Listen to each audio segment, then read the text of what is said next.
Rick, what did you think of Amare's debut? I thought it was very good, very solid. I think he showed how he can help us pretty clearly. There were a couple situations where, there were turnovers in the post. One of them was my fault because I called a play that was going to take too much time. And then he was up against the clock. But, look, it's pretty clear the guy knows how to play the game. He's got a lot of skill. He's still got a lot of juice. It seems to happen randomly for the starts for Jefferson, but have you liked how he performs in that role? Yeah. Listen, Richard Jefferson goes hard. When he's on the floor, you know he's out there. He's combative on defense, and he's aggressive on offense. And, if you leave him open, he makes threes. What does it say that Derek only needs to score 8 points and take 7 shots and you can still get a win?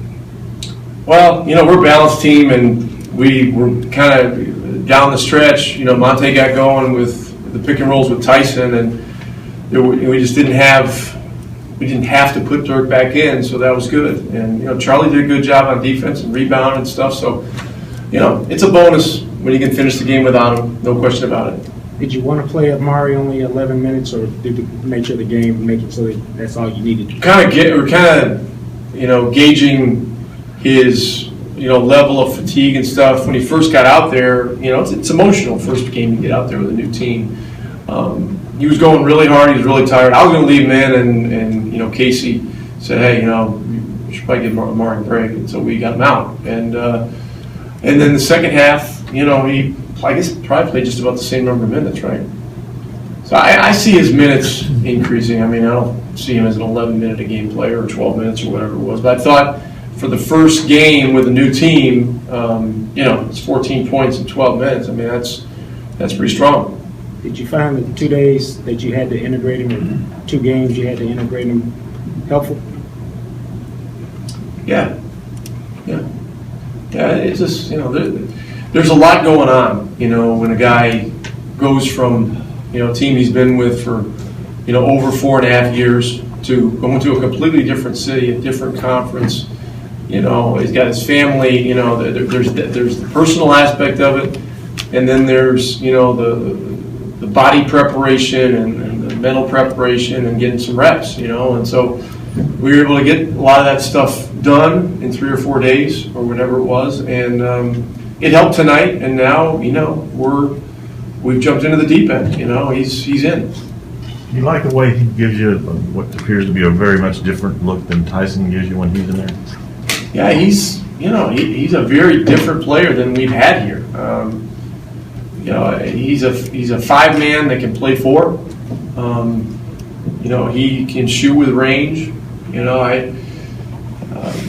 He's a terrific free throw shooter. He can post up. He can pick and pop. He can drive the ball. And he knows how to play out of double teams and stuff like that, because he's been one of these guys that's been that level of player where teams really have to game plan for him. What was your reaction to RJ's dunk that got waved off?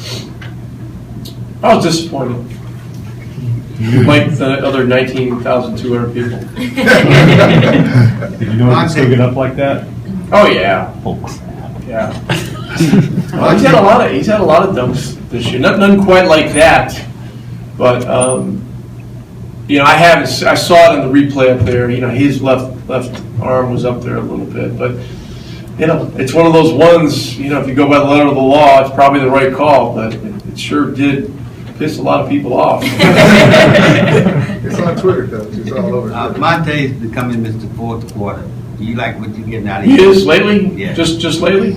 Well, you think he? Hey, look, we were stuck in the mud there. We were having trouble scoring. There's a good defensive team, and we had some open looks, and then and Monta had a frustrating first 3 quarters. But he stayed with it, and we found something that got us a little bit of traction, got him some shots, and look, he put the ball in the basket 4 or 5 times in a row, and that got the game sealed for us. Otherwise we're looking at another ball buster game in the last 2 minutes, and you want to avoid that if possible.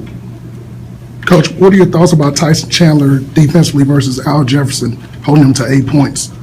Well, Tyson did a great job, and we started out double teaming, and then we took the double team off, and the thing that's really hard against Al Jefferson is to stay down on all his fakes and stuff like that. He's just a terrific, highly skilled post player, and Tyson did a good job of staying down and just making it really difficult. And when you can do that and not have to double team, you take those guys out of more open threes, you take yourselves out of, you take your own team out of some difficult rebounding situations because you're in scrambles and things like that. So that was a big part of the game. Monte's shot making in the fourth, Tyson's defense, and then we had a lot of other guys do a lot of good things too.